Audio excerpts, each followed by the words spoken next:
ఆశ్చర్యములు గలవాడును శాంతమూర్తియు అత్యంత కృపగలవాడునై ఉండి తాను చేయనుద్దేశించిన కీడును చేయక పశ్చాత్తాపడును కనుక మీ వస్త్రములను కాక మీ హృదయములను చింపుకొని మీ హృదయములను చింపుకొని ఆయన తట్టు తిరుగుడి. వస్త్రములను కాక హృదయములను చింపుకొని ఆయన తట్టు తిరగాలి. యోవేలు గ్రంథం 2వ అధ్యాయం 12 నుంచి 15 దాకా చదువుకుంటే సియోనులో బాకా ఊదుడి, ఉపవాస దినము ప్రతిష్ఠించుడి, వ్రత దినము నియమించి ప్రకటన. ఈరోజు ఉపవాసం ఉండి ఆయనకు మొదలుపెట్టుకోవాలి. మనం ఈరోజు ఉపవాసముగా ఉండి మనం ఎలా జీవించాలి, మన పక్షాన దేవుడు ఎటువంటి కార్యాలు చేస్తున్నాడు, మనం ఎలా నమ్మకంగా ఉంటున్నామా లేదా. ఈ నెల మొత్తం, గడిచిన నెల మొత్తం జూలై ఉపవాసం నుంచి ఇప్పుడు దాకా ఈ మధ్యలో మనం దేవుని వ్యతిరేకంగా ఏమేమి పొరపాట్లు చేశాం, దేవునికి వ్యతిరేకంగా ఎక్కడెక్కడ దేవునికి ఇష్టమైన కార్యాలు చేశాం. ఇప్పుడైనా కూడా మీరు ఉపవాసం నుండి కన్నీరు విడుచుచు దుఃఖించుచు మనం పూర్వకంగా ఆయన దగ్గరకు వచ్చి, ఆయన కాళ్ళ దగ్గరకు వచ్చి, ఆయన పాదాల దగ్గరకు వచ్చి ప్రతినాడు ప్రభువా ఉపవాసం నుండి నీ దగ్గరకు వస్తున్నామయ్యా, నా ఇష్టపూర్వకంగా మనపూర్వకంగా ప్రభు దుఃఖించుకుంటూ ఎన్నోసార్లు నిన్ను దుఃఖపరిచానయ్యా, ఎన్నోసార్లు నిన్ను బాధపరిచానయ్యా. నా క్రియల ద్వారా, నా తలంపుల ద్వారా, నా చూపుల ద్వారా ప్రభా, నా నడక, నా మాట, నా చూపు ద్వారా ఎన్నోసార్లు నిన్ను బాధ పెట్టే ప్రభు. ఆయన మరలా ఒకసారి నీ దగ్గరకు వస్తున్నా, దుఃఖపడుకుంటూ పాపాలు ఒప్పుకుంటూ క్షమించమని నీ దగ్గరకు వస్తున్నా ప్రభా. నేనైతే పై వేషధారణ ప్రార్థన కాదు కానీ, వస్త్రాలని లేకపోతే ఇంకేదో అర్థం కాబట్టట్టు ప్రార్థన చేయడం కాదు కానీ, ప్రభా నా హృదయాన్ని చెప్పుకొని నీ దగ్గరకు వస్తున్నా అని ఈరోజు ప్రార్థన చేయాలి. 14వ వచనంలో అంటాడు, దేవుడు అంట మనకు కీడు చేయాలని తలిస్తే మన ప్రార్థన ఆయన విని పశ్చాత్తాపడి ఏం చేస్తాడంట, ఆ చేయాల్సిన కీడు చేయడం, చేయాల్సిన కీడు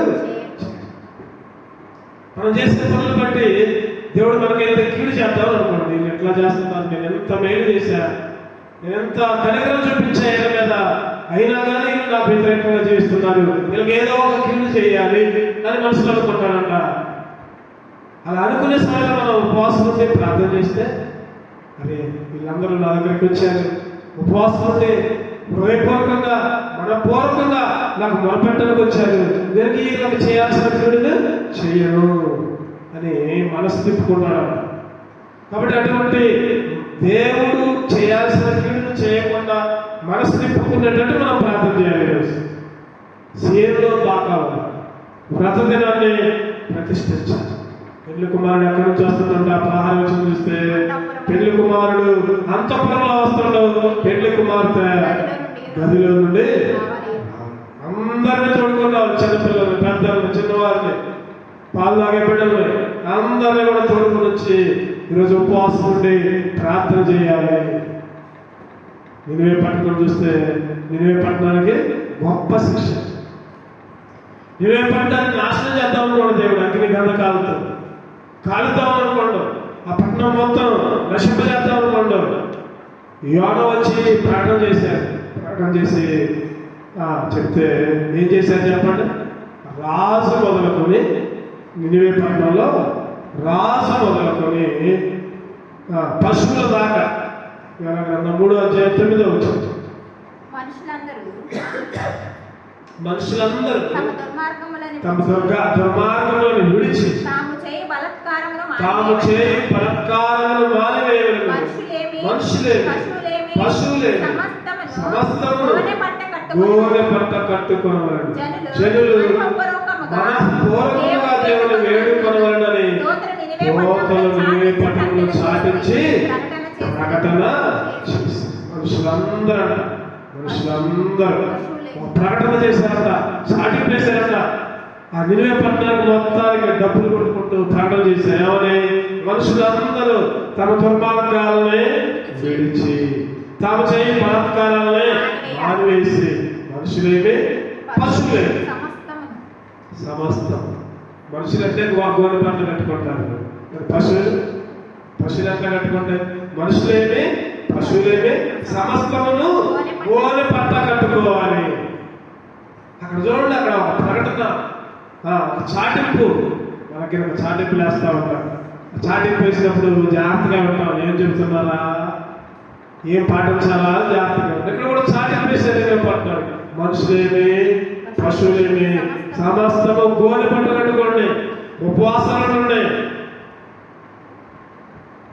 బలత్కారాలను విడిచిపెట్టండి, దుర్మార్గాలను విడిచిపెట్టండి.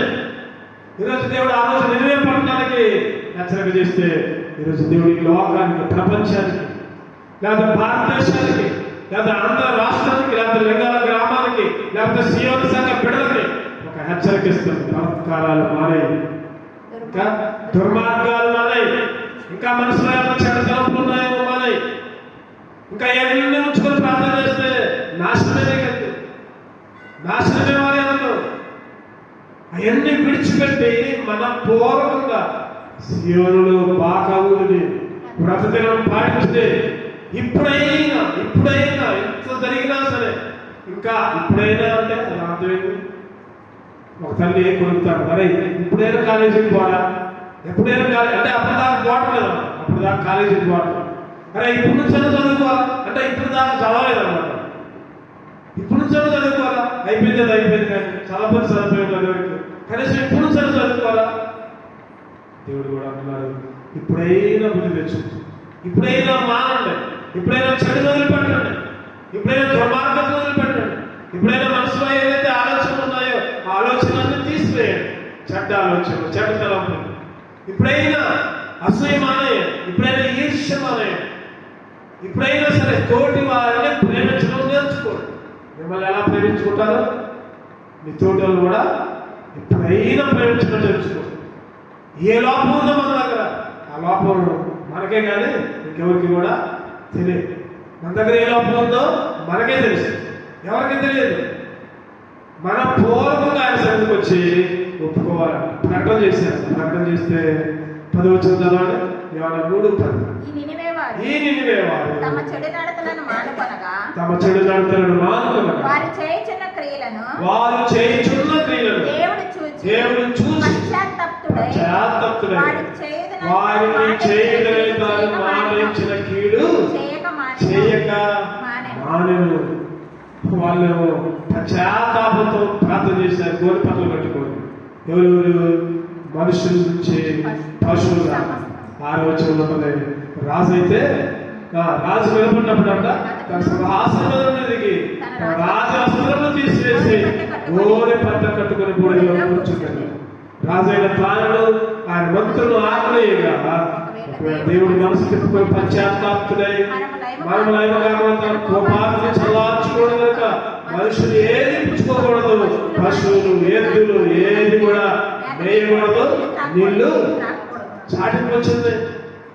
ఈరోజు మనం కూడా చాటింపు వేసుకుంటున్నాం. ప్రతి నెల మొదటి శనివారం ఉపవాస ప్రార్థన చాటింపు వేసుకుంటున్నాం, కానీ చాటింపుకి లోపల చాలా మంది రాలేకపోతున్నారు. హాజరయ్యే వాళ్ళు 10 మందిగా ఉంటున్నారు. ఉపవాస దినం ఒక వ్రత దినం ప్రకటన చేసుకుంటుంటే ఆ వ్రత దినం ఖచ్చితంగా సంఘం మొత్తం ఉండాలి. అప్పుడే సంఘానికి దీవెన, అప్పుడే కుటుంబానికి దీవెన, అప్పుడే ఆ వ్యక్తికి దీవెన. రాకపోతే మన మూలాన సంఘానికి కూడా నష్టం వచ్చింది. మనం రాకపోతే, నేను రాకపోతే నా మూలాన సంఘానికి నష్టం వచ్చిందేమో అని భయపడాలి. నేను ఉపవాసంలో పాల్గొకపోతే నా వలన నా కుటుంబానికి, నా పిల్లలకి ఇబ్బంది అయితేమో, నా వలన నా గ్రామానికి ఇబ్బంది అయితేమో, నా సంఘానికి ఇబ్బంది అయితేమో, నా బంధువులకి ఇబ్బంది అయితేమో. వ్రత దినం పాటించాలి, ఖచ్చితంగా ఉపవాస దినం పాటించాలి. ఇప్పుడైనా చెడు కార్యాలన్నీ వదిలిపెట్టాలి, చెడు ఆలోచనలన్నీ వదిలిపెట్టాలి, చెడు తలంపులన్నీ వదిలిపెట్టాలి. ఈరోజు అటువంటి వ్రత దినంలో మనం ఉపవాసాన్ని ప్రార్థన చేయడానికి దేవుడు మన కృపనిచ్చాడు. ఈరోజు ఉపవాస ప్రార్థన అంశంగా రండి మనం చూసుకుందాం. కొన్ని మాటలు కీర్తనలు 23 వచ్చారు, కీర్తనలు 23 వచ్చారు, 4 వచ్చింది. గాఢాంధకారపు లోయలో నేను సంచరించి ఏ అపాయములకు నేను భయపడను, నీవు నాకు తోడై నీ దుడ్డు కర్రయు దండమును నీ దండము నన్ను ఆదరించు. నన్ను ఆదరించు. ఆదరించు. నీ దుడ్డు కర్రయు నీ నీ దండమును నన్ను ఆదరించు. ఆదరించు. ఎవరనేది ఈ మాటలు చెప్పండి. ఎవరైనది ఈ మాటలు? దావీదు అంటున్నాడు. ఏమనంటున్నాడంటే, గాఢాంధకారపు లోయలో నేను సంచరించినా ఏ అపాయములకు భయపడను, నీవు నాకు తోడైండు, నీ దుడ్డు కర్ర నీ దండము నన్ను ఆదరించు. నీ దుడ్డు కర్ర నీ దండము నన్ను ఆదరించు. ఆదరించే మన దుడ్డు కర్ర. ఈరోజు దుడ్డు కర్ర అనే విషయాన్ని మనం చూసుకుంటాం. ఆయన దుడ్డు కర్ర, ఆయన దండము రెండు ఉన్నాయి. ఈరోజు దుడ్డు కర్ర అనే విషయాన్ని చూసుకున్నాం. తర్వాత దండము గురించి మనం ధ్యానం చేసుకుంటాం. ఈరోజు దావీదు అంటున్నాడు కదా, యెహోవా నా కాపరి, యెహోవా నా నా కాపరి, కాపరి, నాకు నాకు లేమి లేమి కలగదు. ఆయన మనకి కాపరి. ఆయన కాపరి అయితే మనమేమో ఉంటే గొర్రెలు, మనమేమో చెప్పండి, ఆయనేమో కాపరి, మనమేమో గొర్రెలు. ఆయన మేపే గొర్రెలు ఉన్నాం. ఎటువంటి గొర్రెలు? ఆయన మేపుచున్న గొర్రెలు. ఏస్కేలు 34:31, ఏస్కేలు 34:31, ఏస్కేలు 34.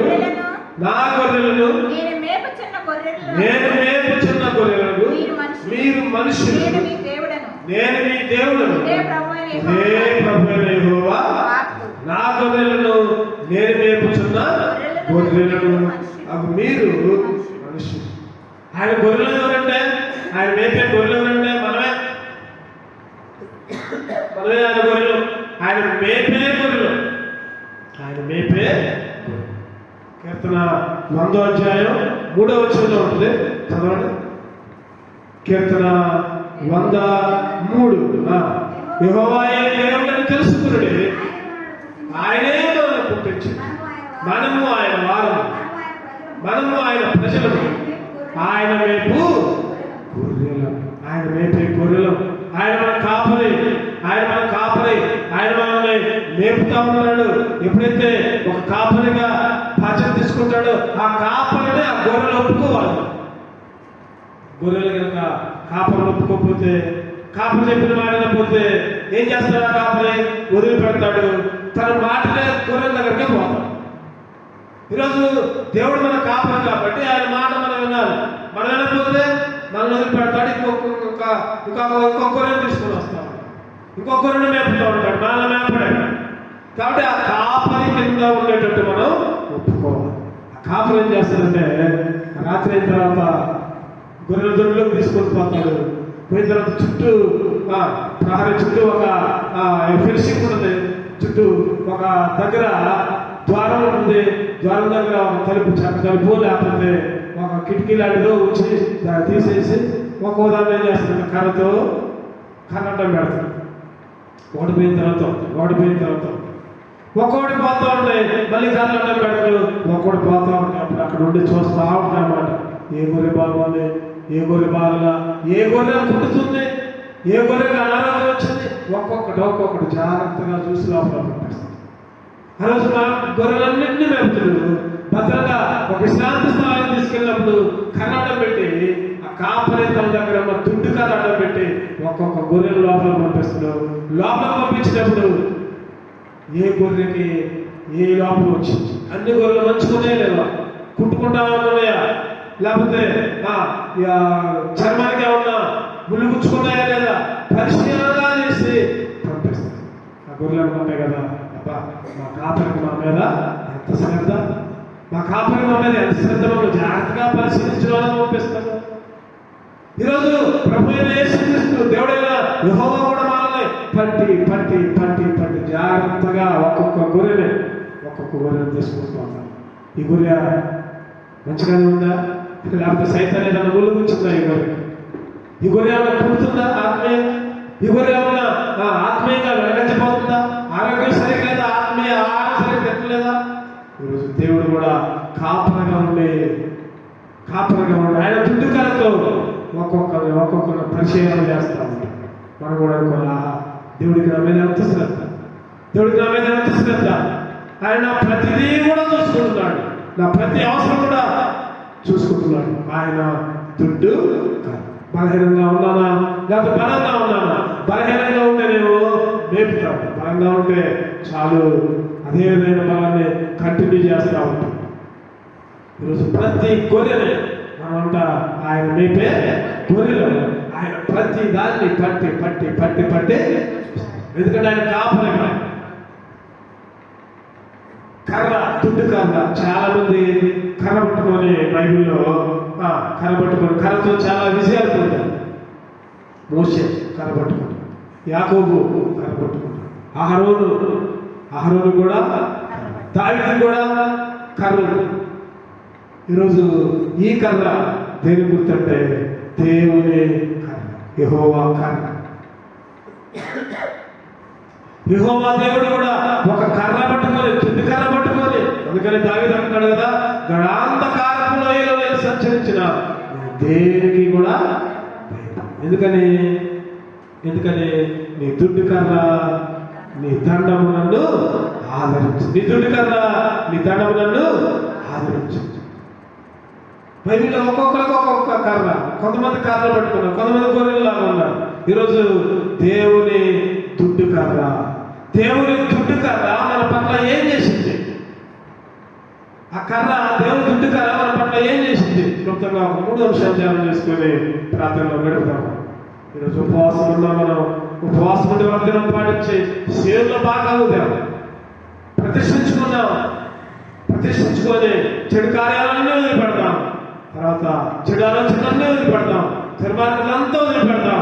ప్రార్థన చేద్దాం. ఎవరు ప్రార్థన చేద్దామంటే, ప్రభువా నీ దుడ్డు కర్ర నాకు కూడా ఇచ్చావయ్యా.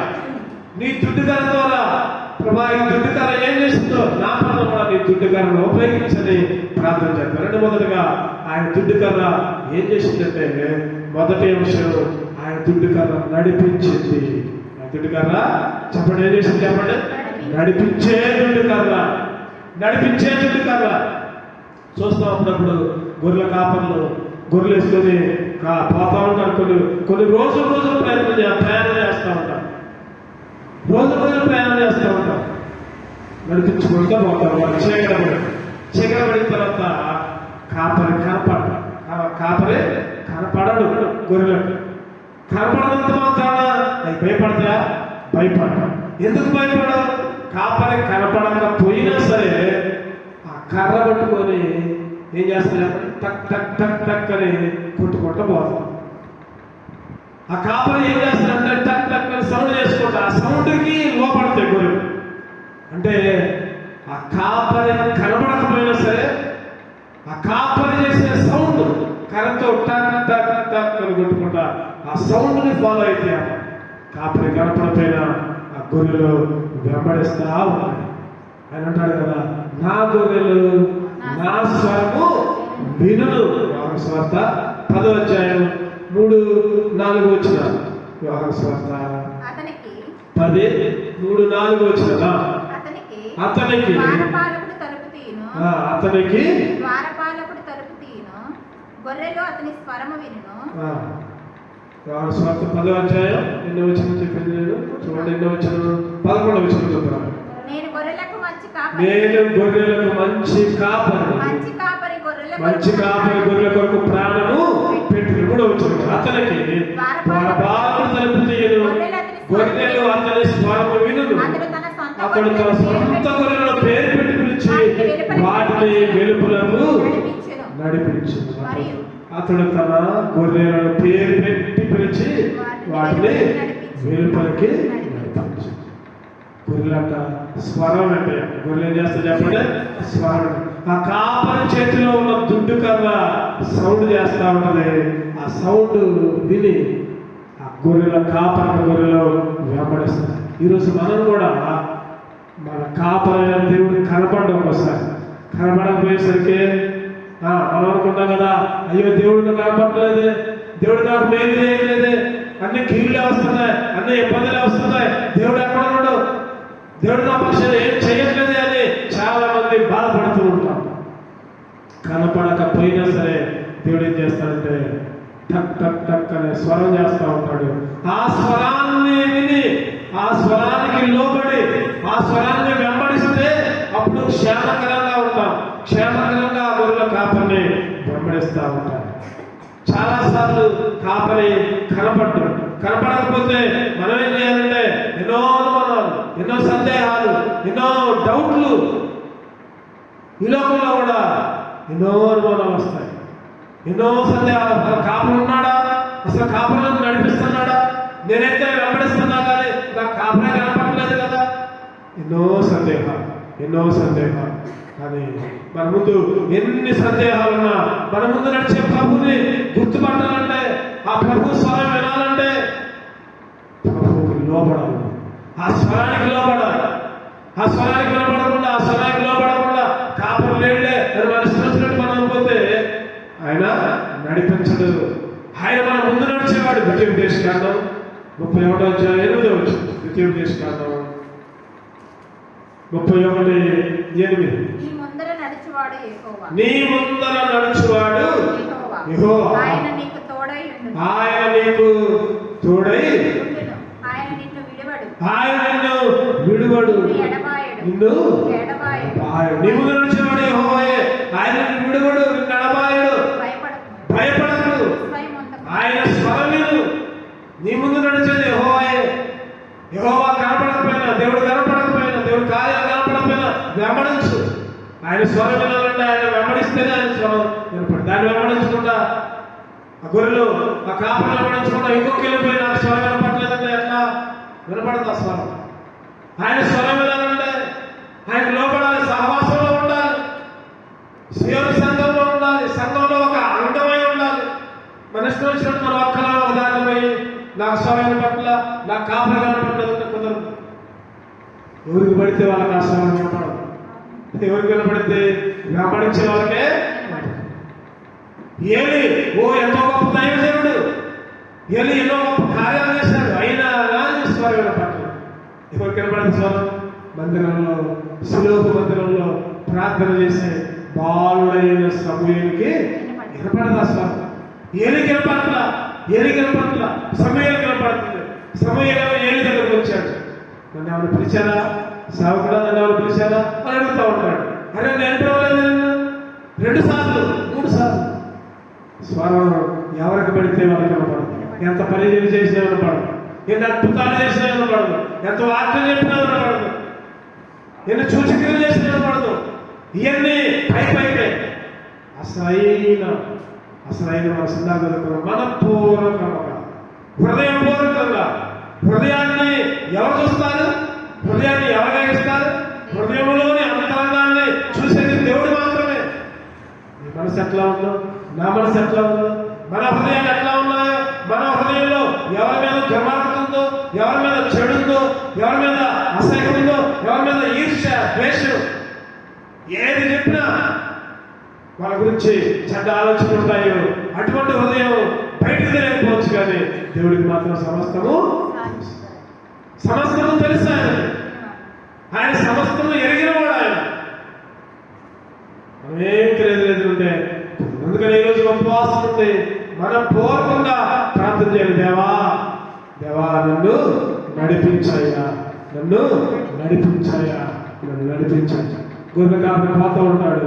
ఒక కాపరి ముందు నడిపిస్తూ ఉంటాడు, ఇంకోడే అనుకుంటాడు. ఒక గొర్రె పక్కన పోయింది అనుకోండి. ఒక గొర్రె పక్కన పోతే ఏం చేస్తాడు చెప్పండి? కనపట్టుకొని ఉంటాడు. కనపట్టుకొని పక్క పోయినంత మాత్రం వదిలిపెడతాడా? కర్ర తీసుకుంటూ కనపట్టుకొని ఒకటేస్తాడు, కాలం మీద ఇట్లేదు. అదేం చేసింది మళ్ళీ ఎప్పుడైతే వేయగానే మళ్ళీ లైన్లోకి వచ్చింది. ఇక దేవుడు కూడా కాపాలా ఉంది. మనం ఎప్పుడైనా పక్కకు పోతే మనకు కూడా ఒకటేస్తాడు. ఏంటంటే చేసేది ఏంటి?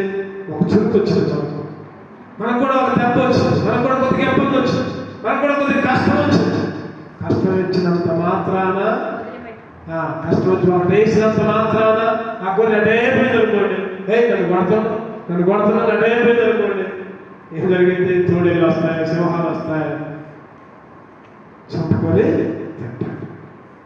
ఈరోజు మనం కూడా తప్పిపోయినప్పుడు, కొన్నిసార్లు దేవుడికి లోపడినప్పుడు దేవుడికి మనం కూడా ముట్టుకాయలు ఖచ్చితంగా వేస్తాడు. ముట్టుకాయలు వేసినప్పుడు సరి చేసుకో. అయ్యో ప్రాణాందుకు దేవుడు నాకు ముట్టుకాయ వేసిందని సరైన దారిలో రావాలంట. వంకర త్రోవల్ని సరళం చేస్తాడంట. ఎక్కడున్న మాట చూద్దామంటే యెషయా గ్రంథం 30వ అధ్యాయం 21 కుడి తట్టుకు ఎడమ తట్టుకు పోకుండా యెషయా గ్రంథం 30:21 యెషయా గ్రంథం మీరు కుడి తట్టు అయినను 30:21 మీరు కుడి తట్టు అయినను మీరు కుడి తట్టు అయినను ఎడమ తట్టు అయినను ఎడమ తట్టు అయినను తిరిగినను ఇదే త్రోవ దీనిలో నడువుడి అని నీ వెనక నుండి ఒక శబ్దము నీ వెనక నుండి ఒక శబ్దం నీ చెవులకి వినబడును. ఇదే త్రోవ, అగో కుడి తట్టుకోవద్దు, అదిగో ఎడమ తట్టుకోవద్దు, ఇదే త్రోవ, దీంట్లో వెళ్ళు. చెవులు కనపడుతుందంట. కొంతమందికి వినపడదు, కొంతమందికి ఎందుకు వినపడదంట? చెవులు అటు పెట్టంట, ఆ స్వరంకి వెళ్ళి పెట్టట్ల. ఆ స్వరంకి వెళ్ళి పెట్టకుండా సైతాన్ మాట్లాడికి వెళ్ళి చెవులు పెడతా ఉంటాయి. ఈరోజు ప్రార్థన పోవద్దులే, దేవుడేమో ఇదిగో ఇదే త్రోవ దేవుడు చెప్తుంటే మనకేమో ఈ సముద్రం పడకుండా ఆ సముద్రం పడుతుంది. పోవద్దులే, ఇలా అడిగిపో, ఇలా అక్కడే పో, ఇలా అక్కడే పో, ఇలా పొలం దగ్గర పో, పొలం దగ్గర పో. ఎవరు ప్రార్థన ఎప్పుడు పోయేదేగా, ఏం కాదులే. మనకేమో సైతాన్ స్వరం పడుతుంది. నిజంగా దేవుని స్వరం పడితే కుడి తట్టుకుపో, ఎడమ తట్టుకుపో.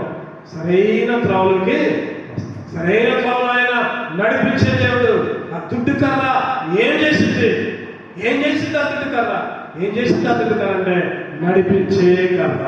ఈరోజు మనం ఉపవాసం ఉండి ప్రార్థన చేయాలి. ప్రభా నేను నడిపించయ్యా, ప్రభా నేను కొన్నిసార్లు వంకరత్వాలు పోతున్నానయ్యా, కొన్నిసార్లు కుడితోడు తిరుగుతున్నాం, కొన్నిసార్లు ఎడమతోడు తిరుగుతున్నా, కొన్నిసార్లు లోకంతో తిరుగుతున్నా, కొన్నిసార్లు పక్కా పోతుంటే నీ కనబెట్టి వేస్తుంటే నీ కనబెట్టి దండిస్తుంటే లోపడుతున్నాను ఆయన, దారిలోకి రావట్లేదు ఆయన.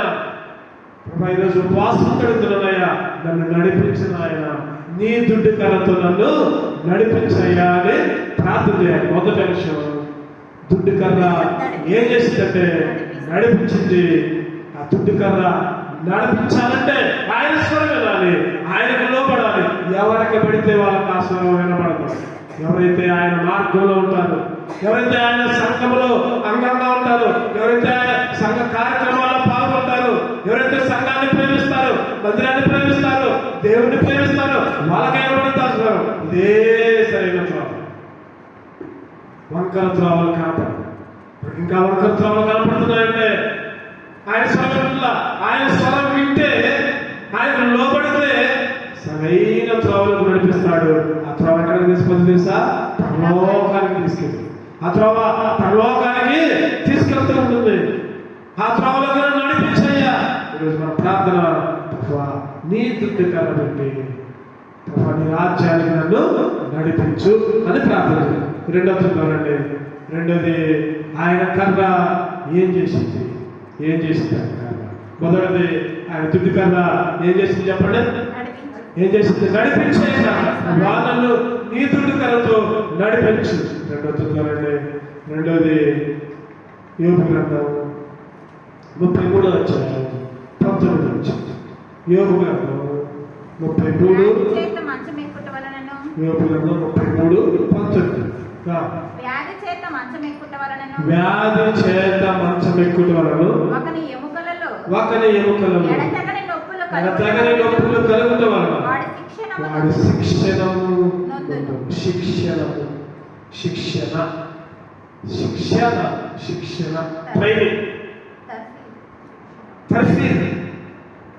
ట్రైనింగ్ ఇస్తారు పోలీసు వాళ్ళకి. పోలీసు ఉద్యోగం రావాలంటే అంత అడ్డగోలుగా రాదు. పోలీసు ఉద్యోగం రావాలంటే ఎంత కఠినమైన శిక్ష. పొద్దున్నే 4 గంటలకు లేవాలి, రన్నింగ్ చేయాలి, లేకపోతే మోకాల మీద పాకాలి, లేకపోతే చిన్నవి ఉంటాయి, ఏంటంటే ద్వారాలు, ఆ ద్వారాల నుంచి దూరిపోవాలి, పెద్ద పెద్ద గోడలు ఉంటాయి, ఎక్కాలి, లేకపోతే ఒక తాడేస్తారు, తాడు పెట్టుకొని ఎక్కాలి, చెట్లన్నీ స్తంభాలన్నీ ఎక్కాలి. శిక్షణ, ట్రైనింగ్. దేవుడు కూడా ఆ కర్రతో ఏం చేస్తాడంటే సరి చేస్తా ఉంటాడు. ఏం చేస్తాడు చెప్పండి? సరి చేసే కర్ర. రెండోది ఏంటంటే, ఒకటోదేమో నడిపించే కర్ర, రెండోది సరి చేసే కర్ర. సరి చేసే ఎట్లా సరి చేసింది? శిక్షణతో, వ్యాధులతో, రోగాలతో, లేకపోతే ఇబ్బందులతో, ఇరుకులతో, కష్టాలతో సరి చేసింది ఆ కర్ర.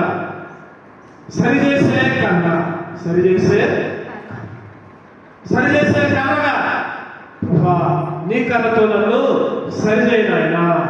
ఈరోజు మనం ప్రార్థన చేయాలి. సరిచేయండి ఆయన ఇచ్చే శిక్షకి లోబడాలి. ఏం చేస్తారంటే గొర్రెల కాపరి ఏం చేస్తాడు చెప్పుకున్నాను దాకా. ఒక గొర్రె తప్పిపోతుంది అనుకోండి, గొర్రెల మందులో వెళ్ళకుండా గొర్రె తప్పిపోతుంది. కర్రతో సరి చేసినప్పుడు రాట్లాడు, అది పారిపోతుంది. ఏం చేస్తాడు? అది కర్రతో విసిరేస్తాడు. కర్రనే విసిరేస్తాడు. విసిరేయగానే ఏమైంది చెప్పండి పాపం. ఆ గొర్రెకి కాలు తిరిగింది, కాలు ఇరిగింది. కాలు తిరిగిన తర్వాత ఏం చేస్తాడు? వదిలిపెడతారా? ఎందుకు? నిజంగా కాలు ఎరగాలని వేస్తారా? లేకపోతే నిజంగా చంపాలని, గొర్రెలు చంపాలని విసిరేస్తారా? కాదు. మాట దూరంగా పోతుంది, మందులో లేకుండా దూరంగా ఒక్కతే పోతుంది. విసిరేస్తారు కదా. కాలు విడితే కాలు విడిగిన తర్వాత ఏం చేస్తారంటే దగ్గరకు పోతాడు. ఆ కాలు కడతాడు, కాలుకి ప్రథమ చికిత్స చేస్తాడు. తెచ్చుకుంటాడు, ఎత్తుకుంటాడు, భుజాల మీద పెట్టుకుంటాడు, భుజాల మీద మోస్తాడు, ఇంటికి తీసుకుపోతాడు, మంచి గాయాలు కడతాడు. గాయాలు కట్టి జాగ్రత్తగా చూసుకుంటాడు. అన్నింటినీ వదిలిపెడతాడు ఆహారం వరకు. దానికైతే ఆహారాన్ని తెచ్చి దగ్గర పెడతాడు, నీళ్లు తెచ్చి దగ్గర పెడతాడు. సరి చేసే కర్ర. ఆ కర్ర కావాలని శిక్షించదని, కావాలని కొట్టల, కావాలని కొట్టాలని చేయలా. సరి చేయడానికి ఒక్కోసారి దేవుడు బలమైన దెబ్బలు పడతాడు. ఆ దెబ్బలు కొట్టినప్పుడు నిరసించబడిపోతాం, లేవని స్థితిలో ఉంటాం. అయ్యో నా పరిస్థితి ఏంటి అంటే ఆయన దగ్గరకు వచ్చి ప్రతి అవసరం తీరుస్తుంది. సరిచేసే అందుకని ఒక పాట ఉంది. ఎందుకంటే యేసు ప్రభు కాపరి నాకు ఆశీర్వదించి, యేసు గొర్రె పిల్లాడు, యేసు ప్రభు కాపరి నాకు ఆశీర్వదించి, యేసు గొర్రె పిల్లాడు పోయెదను తన వెంట. మరణలోయ సరిగా నడిపించును, అడవి భయములెల్లా ఎడబాపి రక్షించును. మరణలోయ సరిగా నడిపించును, అడవి భయములెల్లా ఎడబాపి రక్షించును. హత్తి ఒత్తి కత్తి గాయాలెంతో ఆదరించును, ఇంతకు ఆయన ప్రేమ సేవలు సంతోషిస్తును. హత్తి ఒత్తి కత్తి గాయాలెంతో ఆదరించును, ఇంతకు ఆయన ప్రేమ సేవలు సంతోషిస్తును. యేసు ప్రభు కాపరి నాకు ఆశీర్వదించెను, యేసు గొర్రె పిల్లాడు పోయెదను తన వెంట. హత్తి ఒత్తి కత్తి గాయాలు ఎంతో ఒత్తుతాడు, కడతాడు. ఆ గాయాలనే కొట్టేదెవరు? కాపరే. ఆ గొర్రెని శిక్షించేదెవరు? కాపరే. అయినా కానీ ఆదరిస్తాడు, అయినా కానీ దాన్ని అన్ని గొర్రెలు అవలాగం. కొన్ని గొర్రెలు వెంబడిస్తాయి, కొన్ని గొర్రెలు తోలుమందం గొర్రెలు చెప్తే ఏనో అయ్యి. ఆ గొర్రెలకు ఎప్పుడు చూసినా ఎదురు తిరిగే స్వభావమే. ఆ గొర్రెలు ఎప్పుడు చూసినా కాల్సమే. లోపడిన గొర్రెలు సరిగా నడవండి నడవు, ఊకు పక్క సూతులు సైతాను మార్గాలు. ఈరోజు లోపడే గొర్రెగా ఉండాలి మనం. ప్రభా, ఎప్పుడైతే లోపడదో, ఎప్పుడైతే పక్కపోతానో నీ దుడ్డు కర్తలను సరిచేయి ప్రభా, నీ దుడ్డు కర్తలను శిక్షించు అడగాలి బాబు. ప్రభా, నాకు గర్వం ఎక్కువైతుందయ్యా. ఒక్కోసారి నన్ను నేనే లోపరుచుకోలేకపోతున్నా. ఆత్మీయ ఆశ కంటే లోకపు ఆశ ఎక్కువైతుంది ప్రభా. నన్ను గద్ది అయ్యా, నన్ను శిక్షించయ్యా, నన్ను సరిచేయ్యా, నన్ను కొట్టు, నన్ను దండించు. ఈరోజు మనం ప్రార్థన చేయాలి అట్లా. ఎన్నిసార్లు లోపడకుండా, ఎన్నిసార్లు ఎదురు తిరుగుతుంటూ, ఎన్నిసార్లు అరిచేయులుగా ఆయన కర్ర కింద లేకుండా దూరంగా పోతున్నాము. ప్రభా సరిచేయ ప్రభా, సరిచేసే దుడ్డు కర్తలు ప్రభా, నన్ను ఆదరించిన ఆయన నీ దుడ్డు కర్తలను నడిపించాయా, నీ దుడ్డు కర్తలను సరిచేయ ప్రభా, సరిచేయి. ఈరోజు మనం ప్రార్థన చేయాలి. నిజంగా ఎంత సరి చేద్దామని ప్రయత్నం చేస్తున్నా సరిగాటలు ఎంత సరి చేసి ఎంత ఆయన సన్నిధిలో దీనిగా ఉంచుకుందాం అనుకున్నా ఉండలేకపోతున్నా. ఎన్నిసార్లు గతించినా కూడా లోబడట్లా.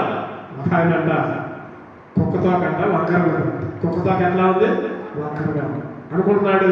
అరే ఈ కుక్కతోక వంకర ఉంది, దీన్ని ఎట్టయినా సరి చేయాలి అని అనుకొని ఆ కుక్కను తీసుకొని వచ్చి ఇంటికి తీసుకొని వచ్చి కుక్కని ఒకదానికి ఒక కొంచెం కట్టేసి ఒక తాడు తీసుకొని ఆ కుక్క తోకని ఆ తాడు చుట్టూ కట్టినాడు. ఆ కుక్క కాళ్ళేమో గొంతం పెట్టాడు. కుక్క తోక వంకర ఉంది కదా, ఆ వంకర తెద్దాం అనుకున్న ఆ తోక లైన్లో పెట్టి ఒక చిన్న కర్ర, ఆ తోక అంతా పొడుకున్న కర్ర తీసి మంచి తాడితో కట్టినాడు. ఆ కర్ర ఏ విధంగా సూజిగా ఉందో, సరిగా ఉందో, లైన్లో ఉందో తోక కూడా అంతే విధంగా రావాలి. ఒక 2 రోజులు నేను పుచ్చుతా దెబ్బకి ఆ తోక మంచిగా ఉంటుందని అనుకోండంట. చూసిందంట, ఒకరోజు చూసిందంట, 2 రోజులు చూసిందంట. ఆహా నేను చాలా చక్కగా చేశాను తోకలు అనుకొని తెల్లారిపోయి కట్టిప్పిండంట. ఆ తోక ఉన్న కర్ర కూడా ఇప్పిండు. ఆ కర్రకున్నంతసేపు నిలువుగానే ఉంది, నిటారుగానే ఉంది. ఎప్పుడైతే తాడిప్పాడు ఏమని చెప్పండి? మళ్ళీ వంకర, కుక్క తోక వంకర. దేవుడు మనం కూడా ఎన్నిసార్లు సరిచేద్దాము, ఎన్నిసార్లు హెచ్చరికలు, ఎన్నిసార్లు కుదిరితున్నా కూడా కరెక్ట్కి ఉన్నంతసేపే నేను అంటే ఆ మందిరంలో ఉన్నంతసేపే చక్కగా ఉంటున్నాను. కానీ మందిరం దాడితే మళ్ళీ వంకర పోయి వంకర స్వభావం పట్ల, వంకర బుద్ధి పట్ల, వంకర చూపుల పట్ల, వంకర ఆలోచనల పట్ల నా బుద్ధి కూడా కుక్క దోకలాగానే ఉంటాయా. క్షమించాయా, నన్ను సరిచేయ, నన్ను దండించయ్యా, నీ బిడ్డగా ఉండేటట్టు నన్ను సరిచేయను ఆయన.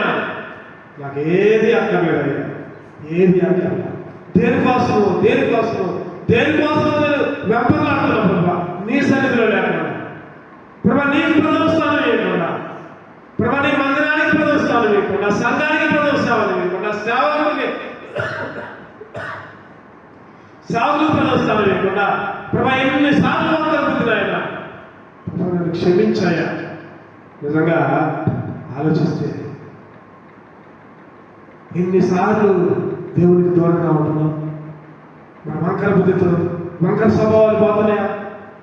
ఈరోజు ఏదేదో ప్రార్థన చేస్తాం, అది కావాలి ప్రార్థన చేస్తున్నాం. కానీ నీ సన్నిధిలో సరిగా ఉంచాయా, నీ సన్నిధిలో వంకర లేకుండా చేయనాయన ప్రార్థన చేస్తున్నావు. నీ మందిరంలో ఉన్నట్టు చేయనాయన, ప్రభా నీ మందిరాన్ని విడిచిపెట్టుకుని సహాయం చేయనాయన. ప్రార్థన చేస్తున్నావు, సరిగా ఉంచాలని ప్రార్థన చేస్తున్నావు. ఈరోజు మనం ప్రార్థన చేయాలి. నిజంగా ఆలోచిస్తే ఈరోజు పొద్దున్నే నాకు ఫోన్ వచ్చింది. ఏంటంటే ఫోను, మీ అమ్మాయి ఎగ్జామ్ రాస్తుంది రండి, అమ్మాయి షైని ఎగ్జామ్ రాస్తుంది, సప్లిమెంటరీ ఎగ్జామ్, బెటర్మెంట్కి మార్కులు తక్కువ వచ్చింది, 75కి 48 ఎన్నో వచ్చినాయి. నేనన్నా 45 చాలా తక్కువగా, మళ్ళీ ఎగ్జామ్ రాయి, సప్లిమెంటరీ కట్టింది. 2 సబ్జెక్టులు కట్టింది, కెమిస్ట్రీ అని మ్యాథ్స్. ఈరోజు మ్యాథ్స్ ఎగ్జామ్, మరి పలుకు కూడా డ్యూటీ ఉంది, ఎగ్జామ్ పెట్టి ఫోన్ చేశాను రండి. నేనన్నా ఈరోజు మాకు ఉపవాస ప్రార్థన ఉంది. నాకు మా అమ్మాయి కంటే కూడా ముఖ్యం ఏంటంటే ప్రార్థనే ముఖ్యం. మా అమ్మాయి కంటే ప్రార్థన ముఖ్యం. నాకు ప్రార్థనలో పెట్టి నేను రాను, మీరు ఏమైనా చేసుకోండి, రండి, తెచ్చుకోండి. ఒకటే చెప్పాను, మా తమ్ముడు కూడా చెప్పాను, రాకపోతే కన్నా అన్నాడు. చిన్న 12:30 వదిలిపెడతానంట, 9:30 నుంచి. నాకైతే కుదరదు రావడానికి. ఏమన్నా చేసుకుని వాళ్ళే వస్తారు, వాళ్ళే తీసుకుంటారు. నాకు ముఖ్యం ఏంటిది? ప్రార్థన ముఖ్యం, ఉపవాస ప్రార్థన ముఖ్యం. ఈరోజు మన జీవితాల్లో దేవుని సన్నిధి కంటే ఏది ముఖ్యంగా ఎంచుకోకూడదు. పిల్లలైనా, భార్య అయినా, భర్త అయినా, సొంత పిల్లలైనా సరే గుర్తుపెట్టుకోండి. యేసుక్రీస్తు గ్రంథంలో అంటాడు, నరపుత్రుడా నువ్వు దేన్ని ఎక్కువగా ప్రేమిస్తే దాన్ని నీకు దూరం చేస్తా చెప్తావు. యేసుక్రీస్తు గ్రంథంలో, నరపుత్రుడా నువ్వు నీ భార్యను ప్రేమిస్తే నీ భార్యని నీ దగ్గర నుంచి దూరం చేస్తా, నీ పిల్లల్ని ప్రేమిస్తే నీ పిల్లల్ని దగ్గర నుంచి దూరం చేస్తా. నరపుత్రుడు ఆలోచించు. ఎన్నో హెచ్చరికలు ఉంటాయి యేసుక్రీస్తు గ్రంథంలో. ఓ సియోను సంఘ విశ్వాసి, దేవుని కంటే, దేవుని మందిరం కంటే దేన్ని ఎక్కువ ప్రేమిస్తున్నావు? ఈరోజు ప్రభా సరిచేయను ఆయన, నీ వాక్యాంతరాన్ని సరిచేయను ఆయన, నీ వాక్యాంతరాన్ని నడిపించాయా. ఆయన దుడ్డు కర్ర ఏం చేసింది? అప్పుడు దుడ్డు కర్ర నడిపించింది. ఒకటిది నడిపించింది. ఏంటదా దుడ్డు కర్ర అంటే పరిశుద్ధ గ్రంథమే. పరిశుద్ధ గ్రంథాన్ని దుడ్డు కర్రతో నడిపించింది. ఆయన వాగ్దానాలతో చెప్పుకున్నాం, ఎన్నో వేల వాగ్దానాలు ఉన్నాయి గ్రంథంలో. ఒక్కొక్క వాగ్దానం ఒక్కొక్కరికి, అన్ని వాగ్దానాలు నీకోసం నా కోసమే. ఆ దుడ్డు కర్ర వాగ్దానాలతో నడిపించే కర్ర. రెండవది ఆ దుడ్డు కర్ర వాగ్దానంతో సరి చేసే దుడ్డు కర్ర. నిజంగా ఆ దుడ్డు కర్ర స్వీకరిస్తున్నావా? స్వీకరిస్తే వంకర మార్గాలు పోతా, తిన్నని మార్గం, పరలోక మార్గం. స్వీకరించకపోతే నీ మార్గాలు నీకే ఉంటాయి. తుదకు ఆ మార్గము ఎక్కడికి పోతే చెప్పండి, నాశనానికి. మూడవదిగా చివరిగా చూద్దారండి, చివరి విషయం, ఆ కర్ర ఏం చేసింది? ఆ కర్ర ఏం చేసింది? 2 సమయాలు 23:21. 2 సమయాలు 23:21. 2 సమయాలు 23:21. ఇంకను అతడు సౌందర్యవంతుడైన ఒక ఐగుప్తీయుని చంపెను. అతడు సౌందర్యవంతుడైన ఒక ఐగుప్తీయుని చంపెను. ఈ ఐగుప్తీయుని చేతిలో ఈ ఐగుప్తీయుని చేతిలో ఈటె ఉండగా ఈ ఐగుప్తీయుని చేతిలో ఈటె ఉండగా బెనాయా దుడ్డు కర్ర తీసుకొని వాని మీద పోయి వాని చేతిలోని ఈటె ఓడలాగి దానితోనే వారిని ఇంకను అతను సౌందర్యవంతుడైన ఒక ఐగుప్తీయుని. ఏం జరిగిందంట? ఐగుప్తీయుల చేతిలో ఏముందంటే చెప్పండి, ఈటె ఉంది. ఐగుప్తీయుల చేతిలో ఏముంది? ఈటె ఉంది. మరి బెనాయా చేతిలో ఏముంది? దుడ్డు కర్ర ఉంది. బెనాయా చేతిలోనేమో దుడ్డు కర్ర ఉంది, ఐగుప్తీయుల చేతిలోనేమో ఈటె ఉంది. నా అంశం ఏంటంటే మూడవ పని, దుడ్డు కర్ర చేస్తే మూడవ పని, ఆ దుడ్డు కర్ర ఆ ఈట ఉన్న వాడిని చంపింది. నిజంగా ఈట ఉన్నవాడు గెలుతురా, కర్ర ఉన్నవాడు గెలుతురా? ఒకడేమో అటు పక్క 4-5 కత్తులు ఏటలు పట్టుకున్నాడు, యువతలు ఇంకోడేమో కర్ర పట్టుకోడు. ఎవరు గెలుస్తారు? చూస్తే ఎవరు గెలుస్తారు? ఈటలో ఉన్నోడే గెలుతాడు, కత్తులు ఉన్నోడే గెలుతాడు, సామాగ్రి ఉన్నోడే గెలుతాడు, కర్ర ఉన్నోడే గెలుతాడు. వాడు ఈటతో ఒక్క పొడుగు పొడుతుంది అర్థం తెచ్చుకోవాలి. కానీ ఇక్కడ రివర్స్ ఏంటిదంటే ఆ రివర్స్ ఏంటంటే బెనాయా ఏం చేసిండు? ఈ ఐగుప్తీయుని చేతిలో ఈటు ఉండగా బెనాయా దుడ్డు కర్ర తీసుకుని వాని మీదకి పోయి వాని చేతిలో ఈటు ఓడలాగి దానితోనే దుడ్డు కర్ర విజయం ఇచ్చే దుడ్డు కర్ర. మూడవది ఏంటంటే విజయం ఇచ్చే దుడ్డు కర్ర. దుడ్డు కర్ర చేసే 3 పనులు. ఏం చేస్తాడు దుడ్డు కర్ర? నీ చేతుల్లో నా చేతులు. ఒకటోది నడిపించే దుడ్డు కర్ర, రెండవది సరి చేసే దుడ్డు కర్ర, మూడవది విజయం ఇచ్చే దుడ్డు కర్ర. ఈ దుడ్డు కర్ర తనకు గెలిపించింది. ఎక్కడ గెలిపించేది? ఎక్కడ? యుద్ధం. ఏ యుద్ధంలో? యుద్ధం చేస్తాడో యుద్ధం సైతాన్తో ఎట్లా యుద్ధం చేస్తాడు? సైతాన్ ఏం చేస్తాడు? కష్టం చేస్తాడు, నష్టం చేస్తాడు. మనం యుద్ధం చేస్తాడు, కష్టం పోతుంది, నష్టం పోతుంది. నష్టం ఉన్నా సరే యుద్ధం చేస్తాడు, నష్టం ఉన్నా సరే కష్టమైన నష్టమైన బాధ అయిన శ్రమైన మనం మాత్రం కానబెట్టుకుంటున్నాం. అవన్నీ అంతే ఉన్నా లేకపోతే పోయినా సరే కష్టం పోయింది, నష్టం పోయింది, దేవుడు కష్టం ఉంది, నష్టం ఉంది, అయినా సరే దేవుడిని ఒకసారి విసిరి ఎమ్మంటే రాదు, ఆ కష్టాలంతే ఉంటాయి, నష్టాలంతే ఉంటాయి. మనం కనుక యుద్ధం చేస్తాను ఎమ్మంటే గెలుపు రావాలంటే కుదరదు, ఎమ్మంటే గెలుపు కూడా రాదు. తగిన సమయం ఉంది. ఆయన ఏం చేస్తాడు చెప్పండి? హెచ్చిస్తాడు. ఎప్పుడు ధీర మనస్కులుగా ఉండాలి. విజయం పొందాలంటే కొద్దిగా ఓర్పు ఉండాలి, కొద్దిగా సహనం ఉండాలి, కొద్దిగా ఓర్చుకోవాలి. ఏది జరిగినా సరే నా మంచిగా అనుకోవాలి. ఏది జరిగినా నా మంచిగా అనుకోవాలి. ఏది జరిగినా మన మంచిగా. ఇబ్బంది వచ్చిందా? దేవస్తోత్రం. జ్వరం వచ్చిందా? దేవస్తోత్రం. బలహీనత వచ్చిందా? దేవస్తోత్రం. పిల్లలకి కాలేజీలో సీట్ రాలేదా? దేవస్తోత్రం. ఫెయిల్ అయ్యారా? దేవాస్తోత్రం. ఏది జరిగింది? ఏది జరిగింది? ఒకసారి సైతాన్ గాడు విజృంభిస్తాడు. విజృంభించడం అంటే చెప్పండి, విజృంభించడం అంటే అన్ని వైపులా దాడి, అన్ని వైపులా దాడి. ఇటు నుంచి భర్త నుంచి దాడే, భార్య నుంచి దాడే, పిల్లల నుంచి దాడే, అత్తమామల నుంచి దాడే, లేదా బంధువుల నుంచి దాడే, ఇరుగు పొరుగు పక్కన నుంచి దాడే, అందరి నుంచి అన్ని మేరకు వస్తా ఉంటాయి. అది విజృంభించడం. సైతాన్ గాడు విజృంభించడం. యోగు మీద కూడా సైతాన్ విజృంభించింది. 4 మూలల నుంచి ఇబ్బందులు. యోగు కన్నా ఒకటో చదువుకుంటే ఎన్నో ఇబ్బందులు, అన్ని చుట్టుకుంటున్నాయి. బయట ఇబ్బందులే, పొలాల దగ్గర ఇబ్బందులే, పశువుల దగ్గర ఇబ్బందులే, పిల్లల దగ్గర ఇబ్బందులే, అన్ని ఇబ్బందులే. చివరికి సొంత భార్య కూడా ఏమది చచ్చిపోరాదయా ఇంకెందుకు. ఈరోజు ఎన్నో ఇబ్బందులు, ఎన్నో కష్టాలు. అటువంటి వచ్చినప్పుడు ఏం చేస్తాడు దేవుడు? దుడ్డు కర్ర.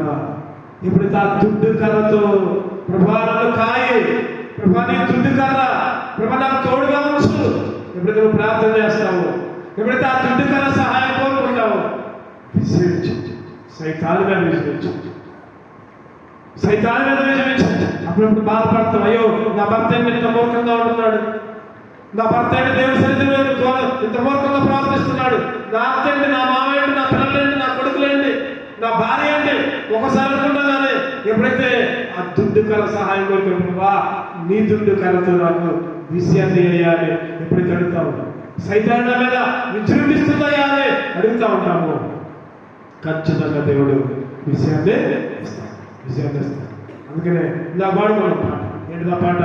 కష్టము నష్టాలు కలిగినాను, శోభన బాధలు వచ్చినాను, సాతాను నీపై విజృంభించి నిన్ను గాయపరచినాను,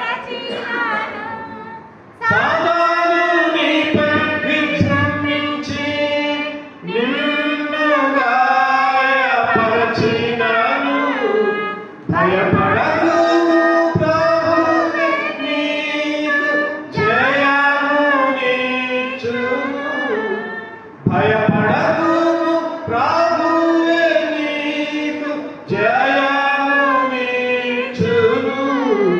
ప్రార్థించుము నీ జీవితములో నెమ్మది సుఖము పొందేదావు, ప్రార్థించుము నీ జీవితములో నెమ్మది సుఖము పొందేదావు, సంపూర్ణ భక్తిని కలిగించుము, క్షేమములెన్నో పొందేదావు, సంపూర్ణ భక్తిని కలిగించుము, క్షేమములెన్నో పొందేదావు, ప్రార్థించుము నీ జీవితములో నెమ్మది సుఖము పొందేదావు. ప్రార్థించు.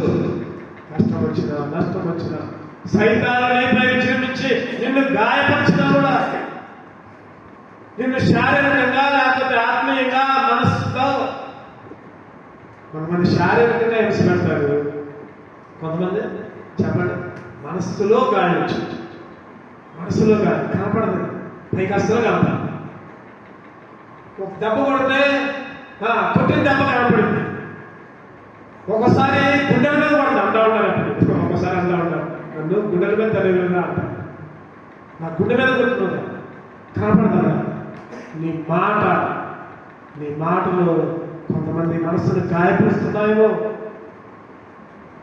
సైతాను నీలో ఉండి విజృంభించి నీ మాటలో నువ్వు వాడుకుంటుందేమో. ఆయన దుడ్డు కర్ర సహాయం విజయాన్ని ఇస్తాడు దేవుడు. నీ వంకర బుద్ధి, వంకర తలంపు, వంకర చూపులు అన్ని ఆ దుడ్డు కర్ర అప్పచెప్పు. ఆ దుడ్డు కర్ర నీకు వాటి మీద విజయాన్ని ఇస్తాడు. ఈరోజు ఇంకా ఓడిపోతున్నావు, ఇంకా గెలవలేకపోతున్నావు, ఇంకా లోకం మీద గెలవలేకపోతున్నావు. చీకట్లో, లోకాశంలో, ఆచార సాంప్రదాయాల్లో మందిర విషయాల్లో గెలవలేకపోతున్నాము. ఏ సమస్య, ఏ బాధ, ఏ శ్రమ మందిరానికి ఆటంకాలుగా ఉంటుందేమో. డబ్బు కావచ్చు, లేకపోతే ఇంకే సమస్యలు కావచ్చు. ఈరోజు డబ్బులు లేవు కదా అని మందిరం కంటే పనికే ప్రాధాన్యత ఇస్తే దేవుడు ఆయన దుడ్డుకర ఉపయోగించాల్సి వచ్చింది. ఆయన ఒక్క దెబ్బ కొడితే కోలుకోలేవు, ఆయన ఒక్క దెబ్బ కొడితే తట్టుకోలేవు. ఆయన ఇంకా దూరం వేస్తున్నాడు, కట్టబడి ఇంకా జాలి చూపిస్తున్నాడు. అయ్యో అయ్యో, నేను ఈ బిడ్డలు మరణానికి అప్పచెప్తాను, అయ్యో ఈ బిడ్డలు నేను సైతానికి అప్పచెప్తాను, ఇంకా నా దారిలోకి వస్తారేమో, మనసు తిప్పుకుంటారేమో, ఇప్పుడైనా పశ్చాత్తాపడతారేమో, ఇప్పుడైనా దుఃఖిస్తారేమో, ఇప్పుడైనా మనపూర్వకంగా నా సన్నిధిలో ప్రతిలాడతారేమో అని ఎదురు చూస్తూ ఉంటాడు. వ్రత దినము పాటించి సీయోనులో పాక వదిలి, చదువుకున్న భాగం. ప్రతిదినం పాటించి సీయోనులో పాక వదిలి, ప్రతిదినం పాటించండి. ఇప్పుడైనా మలుచుకోండి, ఇప్పుడైనా. ఇప్పుడు దాకా నువ్వు ఎట్టున్న పనులు, ఇప్పుడు దాకా నువ్వు ఎంత అసూయతో ఉన్న పనులు, ఇప్పుడు దాకా నువ్వు ఎంత స్వార్థంతో ఉన్న పనులు, కనీసం ఇప్పుడైనా సరే ఆయన దుడ్డు కార్యక్రమం రా, ఆయన దుడ్డు కార్యక్రమం రా. ఆ దుడ్డు కార ఏం చేసి చెప్పడం అది నడిపించే దుడ్డు కార. ప్రభా నన్ను నడిపించే అధికారంతో ప్రార్థన చేయి. రెండవది, ప్రభా నీ దుడ్డు కారతో సరిచేయండి ఆయన. మూడవది, ప్రభా నీ దుడ్డు కారతో నాకు ఎప్పుడు చూసిన వాడు సరిగా నడవలేకపోతే, ప్రభా సరిదిద్దుకోలేకపోతే, అన్ని వంకలు కావాలి. ఎప్పుడు చూసిన వాటమే, చిన్న చిన్న వాటికి ఓడిపోతున్నాను. నా మాటలో ఓడిపోయే మాటలు, ప్రభా నా చూపులు అన్నీ ఓడిపోతున్నాను. ప్రభా అన్ని విషయాల్లో వాటమే. ఆయన నాకు విషయం తెలియదు కాదు. మోషే అక్కరతో ఎన్నిసార్లు విషయం పొందాడు, నీళ్ళు రాట్లా అక్కర పట్టుకున్నాడు, ప్రార్థన చేశాడు, ఒక డబ్బు వేసాడు, నీళ్ళు వచ్చి ఓడిపోయేసి అందరూ సరుకులు గొరుగులు. ఎందుకయ్యా మమ్మల్ని తెచ్చా, ఎందుకయ్యా అక్కడనే ఉండే హాయిగా ఉండే వాళ్ళం, అక్కడనే మంచినీళ్ళు తాగే వాళ్ళం, అయ్యడుకునే వాళ్ళం, ఇయ్యడుకునే వాళ్ళం, ఎందుకు మమ్మల్ని తెచ్చావు సరుకులు గొరుగులు. కాళ్ళతో ఒక్కటేసరికి నీళ్ళు వచ్చింది. విషయం మోషే కర్ర ఎన్నోసార్లు విషయం వచ్చింది. ఆహారోల కర్ర విషయం, దావీదు కర్ర విషయం. ఈరోజు మన కాపరైన యెహోవా కర్ర నీ జీవితానికి, నా జీవితానికి విజయాన్ని ఇచ్చింది. ప్రార్థన చేద్దాం, ఉపవాసం వద్దాం. ఇప్పుడు ప్రార్థన చేయాలని ఎప్పుడు చెప్పండి. చెడుతనమంతా తీసి, దుర్మార్గమంతా తీసి, ఇంకా మనసులో ఉన్న మనిషి స్వభావాన్ని తీసివేయాలి. మనిషి స్వభావం ఏంటి? మనిషి స్వభావం చెప్పండి. పాము కంట తల్ల విషయం, పద్యముడు తేలికంట కొండల విషయం, మనిషికి నిలువెల్ల విషయం. హరిక దగ్గర చిన్నాడు విషయం. పాము కన్నా ఆ తల తీసేంత విషయం కాదు, తేలికన్నా కొండ తీసేంత విషయం కాదు. మరి మనిషి విషయం చేయాలంటే తల తీస్తే పోదు, కాలు తీస్తే పోదు, మొత్తం విషయం, మొత్తం విషయం. ప్రభా నీ దుడ్డు కరతో నా విషయాన్ని తీసే, నన్ను సరిచేయి, నన్ను నడిపించు, నాకు విషయాన్ని ప్రార్థన చేద్దాం. దేవుడు అటువంటి విషయాలు మనకే అనుగ్రహిస్తాడు. దేవుడు ఇచ్చిన భాగాన్ని దీవించును గాక. ఆమేన్.